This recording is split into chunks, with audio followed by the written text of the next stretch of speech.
2002 की बात, 2001 की, 2000 की बात, 1998 की बात नहीं पता हो। उसने तो विकसित गुजरात को देखा है, आगे बढ़ते गुजरात को देखा है। उस समय जो गुजरात में हो जाता था, उससे पार पाने का काम किसने किया? आज गुजरात को 20 साल से ज्यादा समय हो गया। आज हम कह सकते हैं गुजरात में महिलाएं भी सुरक्षित है, पुरुष भी सुरक्षित है, व्यापारी भी सुरक्षित है।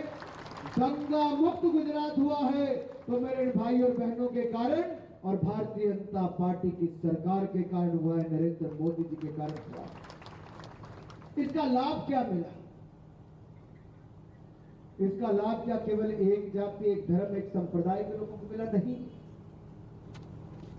आज आप देखिए, अगर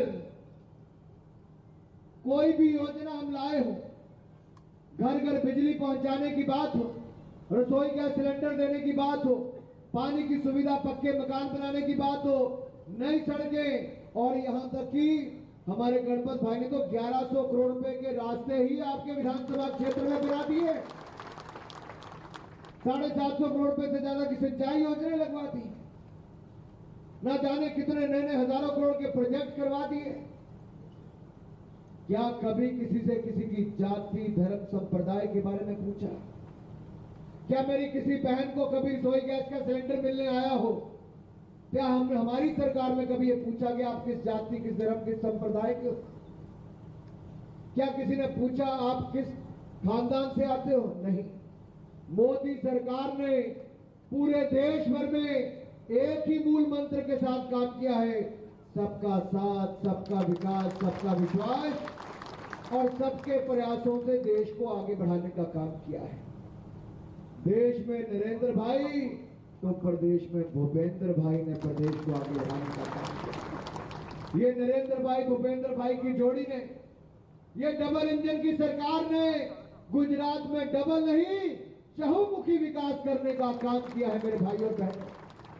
और आज अगर हम पूरे देश भर के मॉडल के बारे में बात करते हैं तो मैं कई बार गुजरात की ओर देखता हूं। कभी गुजरात एक ऐसा राज्य था, नितिन जी, कि वाइब्रेंट गुजरात की शुरुआत नरेंद्र मोदी जी ने की।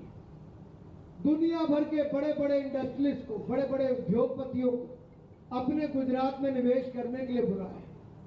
तब किसी राज्य का मुख्यमंत्री सोच भी नहीं पाता था, लेकिन नरेंद्र मोदी जी की सोच देखिए, आज मोदी जी की सोच को हर राज्य कर रहा है, अपने अपने यहां पर इस तरह का कार्यक्रम कर रहा है। और मित्रों, जब देश और दुनिया कोरोना के संकट में फंसी हुई थी, हम चाहे पहाड़ी राज्य में थे, आप आदिवासी क्षेत्र में थे, तब लगता था पता नहीं जिएंगे नहीं जिएंगे, जान बचेगी नहीं बचेगी, कभी कोई दवाई बनेगी नहीं बनेगी, अगर दुनिया में कहीं बनेगी हमारे देश में पहुंचेगी नहीं पहुंचेगी। क्योंकि हमें तो आदत पड़ गई थी कि दुनिया में कुछ बनता था तो 40 साल भारत में इंपोर्ट करके आता था, आयात करके आता था। पोलियो की वैक्सीन की बात करें या पोलियो ड्रॉप्स की बात भी करें, ट्यूबरक्लोसिस की दवाइयों की बात करें, टीबी की बीमारी की बात, एक के बाद दूसरी वैक्सीन विदेशों से 40-40 साल तक आयात की जाती थी, यहां बनती नहीं थी।